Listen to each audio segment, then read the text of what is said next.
বাংলাদেশে আইন না জানলে প্রতিনিয়ত আপনাকে প্রতারিত হতে হবে। আর ছোট কিছু আইন জানলে বড় বড় প্রতারকও আপনার কাছে ধরাশয়ী হয়ে যাবে। এই যেমন ধরুন, আপনি কারো কাছে কিছু টাকা পান, সে নগদ টাকার পরিবর্তে আপনাকে একটা ব্যাংক চেক ধরিয়ে দিল আর বলল তুমি ব্যাংকে যাও, ব্যাংকে গিয়ে টাকাটা তুলে নিতে পারবে। আপনি খুশি মনে চেকটা নিয়ে নিলেন। চেকটা নিয়ে আপনি ব্যাংকে গেলেন। ব্যাংকে যাওয়ার পরে যখন ব্যাংকের কাউন্টারে আপনি চেকটা প্রোভাইড করলেন অথবা ক্লিয়ারিং এর মাধ্যমে কালেকশনের জন্য অন্য ব্যাংকে চেকটা ধরালেন, তখন দেখা গেল যে ব্যাংকের অ্যাকাউন্টের চেক দিয়েছে সেই অ্যাকাউন্টে টাকা নেই, অর্থাৎ আপনার সাথে প্রতারণা করা হয়েছে। আপনি যখন তার সাথে যোগাযোগ করতে গেলেন, সে বলল তোমাকে চেক দিয়েছি, তুমি চেক দিয়ে ব্যাংক থেকে টাকা তুলে নাও।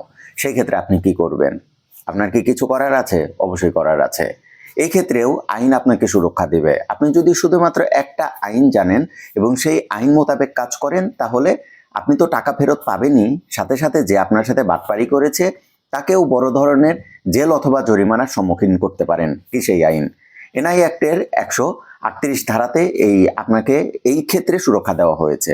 এনআই অ্যাক্টের 138 নম্বর ধারায় বলা হয়েছে, কেউ যদি আপনাকে কোনো চেক দেয় কোনো পেমেন্ট অথবা বিল অথবা ঋণ পরিশোধের জন্য, সেই ক্ষেত্রে সেই অ্যাকাউন্টে যদি অপর্যাপ্ত তহবিল থাকে, অর্থাৎ টাকা না থাকে, সেই ক্ষেত্রে ব্যাংকে আপনি টাকাটা প্রোভাইড করার পরে, চেকটা প্রোভাইড করার পরে ব্যাংক যদি সেই চেকটা রিফিউজ করে এই মর্মে যে ওই অ্যাকাউন্টে পর্যাপ্ত পরিমাণ টাকা নেই, তাহলে অ্যাকাউন্ট হোল্ডারকে 6 থেকে 2 বছরের কারাদণ্ড ভোগ করতে হবে।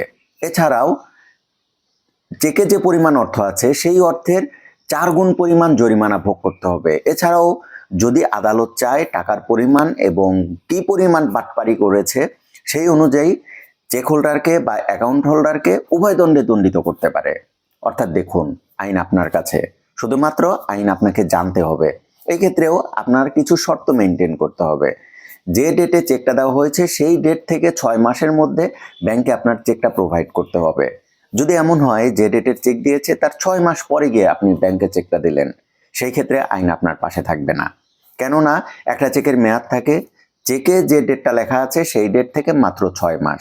সুতরাং আইন জানুন, নিজেকে সুরক্ষিত রাখুন এবং নিজের পরিবার পরিজন এমনকি আর্থিক সুরক্ষা নিশ্চিত করুন। এই ধরনের নিয়মিত আপডেট পাবেন, নিয়মিত এই বিভিন্ন ধরনের আইন সংক্রান্ত তথ্য পাবেন, যেগুলো আপনাকে আরও সুশিক্ষিত করবে, আপনার জ্ঞানকে আরও এনরিচ করবে। আপনারা যদি এই ধরনের ভিডিও নিয়মিত পেতে চান, তাহলে অবশ্যই আমার চ্যানেলটা সাবস্ক্রাইব করে রাখুন। আজকে এই পর্যন্তই।